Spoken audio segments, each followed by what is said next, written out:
Assalamualaikum warahmatullahi wabarakatuh. Yang saya hormati, dosen dan juga teman-teman sekalian.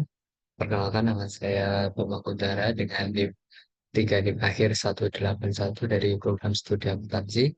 Pada kesempatan ini saya akan mempresentasikan makalah yang berjudul Analisis Penerapan Akuntansi Perbankan, Kinerja Keuangan dan Manajemen Risiko pada PT Bank Rakyat Indonesia pada tahun 2025.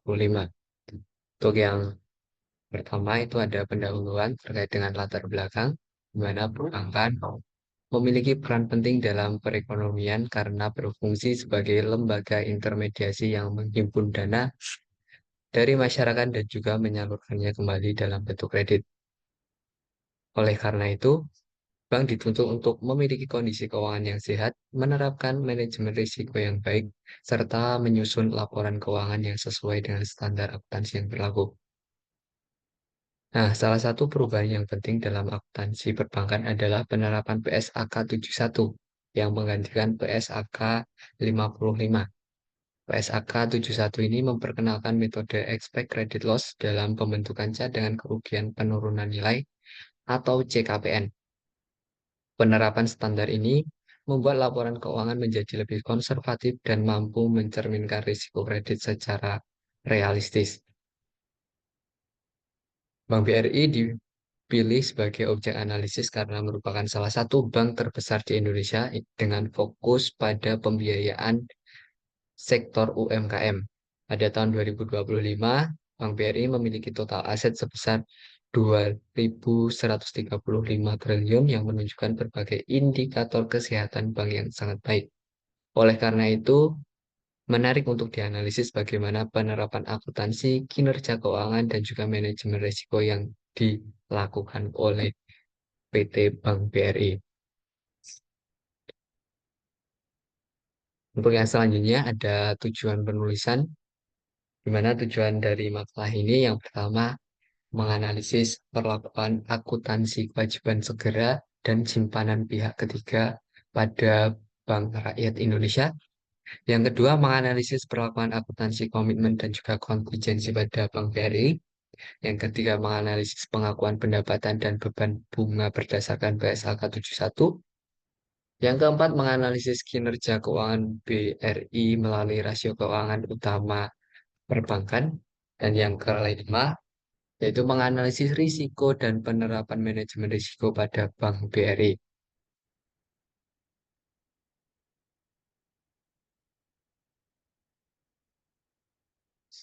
Yang selanjutnya ada sedikit profil perusahaan dari Bank Rakyat Indonesia. Bank BRI ini berdiri tanggal 16 Desember 1895 dengan pendirinya Raden Arya Wirjaatmaja. Untuk kantor pusatnya ada di Jakarta dan juga status perusahaannya merupakan badan usaha milik negara dan juga perusahaan terbuka. Dan selanjutnya ada analisis atau pembahasan, di mana analisis yang pertama itu terkait dengan analisis kewajiban segera dan simpanan pihak ketiga.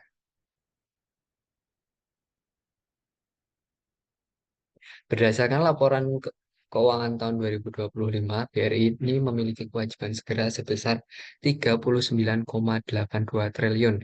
Kewajiban segera merupakan kewajiban yang harus segera dibayarkan kepada pihak lain akibat transaksi tertentu seperti transfer dana dan juga transaksi clearing.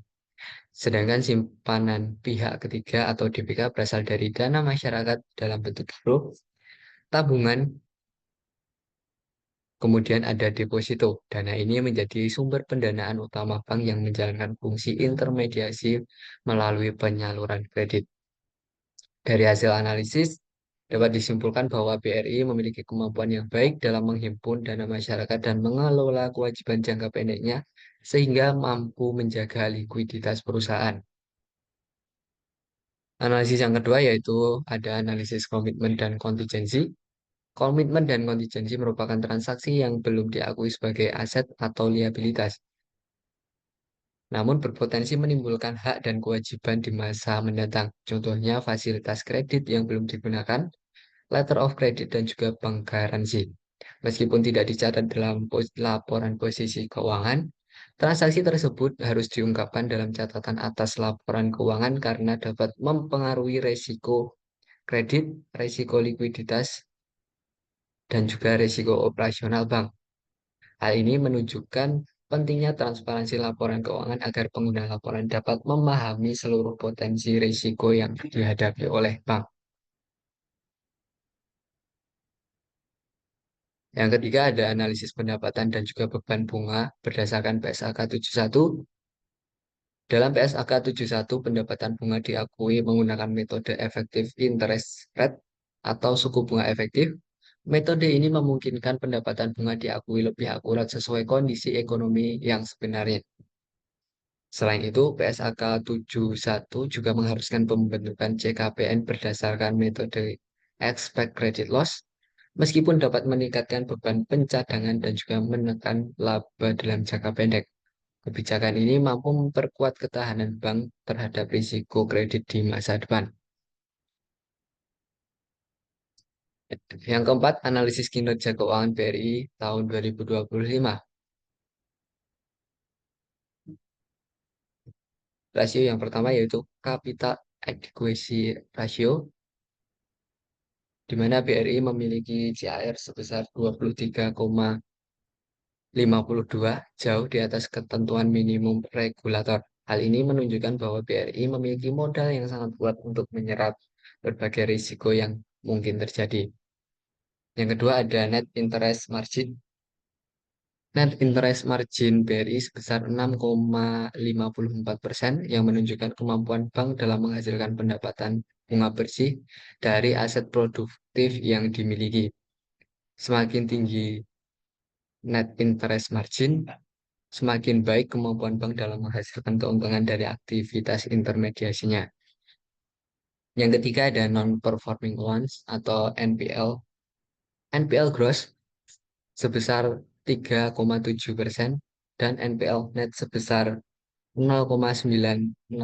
Kedua rasio tersebut masih berada di bawah batas maksimum regulator, sehingga menunjukkan kualitas kredit Bank BRI yang baik dan risiko kredit yang terkendali. Dan yang selanjutnya ada ROA, di mana ROA sebesar 3,26%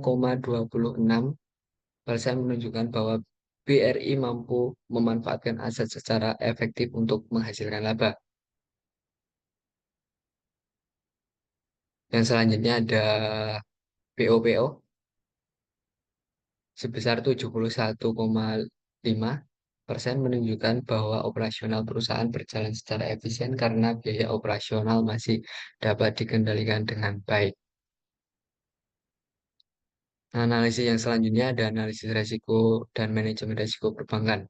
Dalam menjalankan operasionalnya, BRI menghadapi tiga risiko utama, yaitu risiko kredit, risiko likuiditas, dan juga risiko operasional. Yang pertama, risiko kredit. Risiko kredit dikelola melalui analisis kelayakan kredit, pemantauan kualitas kredit, restrukturisasi kredit, serta pembentukan JKPN sesuai dengan PSAK 71. Hasilnya terlihat dari rendahnya rasio NPL yang dimiliki BRI. Yang kedua adalah rasio likuiditas. Rasio likuiditas dikelola melalui pemantauan Abskas, pengelolaan aset dan liabilitas, menjaga kecukupan aset liquid. Hal ini mendukung oleh besarnya dana pihak ketiga yang berhasil dihimpun BRI. Yang terakhir itu ada risiko operasional. Risiko operasional diminimalkan melalui penguatan sistem pengendalian internal, peningkatan keamanan teknologi informasi, serta pengembangan sumber daya manusia. Kesimpulannya, berdasarkan hasil analisis dapat disimpulkan bahwa Bank BRI itu menerapkan perlakuan akuntansi kewajiban segera, simpanan pihak ketiga, komitmen, dan juga kontingensi sesuai prinsip akuntansi perbankan. Yang kedua, pengakuan pendapatan bunga telah sesuai dengan PSAK 71 melalui metode effective interest rate. Yang ketiga, kinerja keuangan BRI 2025 menunjukkan kondisi yang sangat baik. Yang keempat, penerapan PSAK 71 membantu meningkatkan kualitas laporan keuangan dan pengelolaan risiko kredit. Dan juga yang terakhir, manajemen risiko yang diterapkan BRI mampu menjaga kualitas kredit, likuiditas, efisiensi operasional perusahaan secara berkelanjutan. Mungkin sekian presentasi yang dapat saya sampaikan. Terima kasih atas perhatiannya, Ibu dosen dan juga teman-teman sekalian. Wassalamualaikum warahmatullahi wabarakatuh.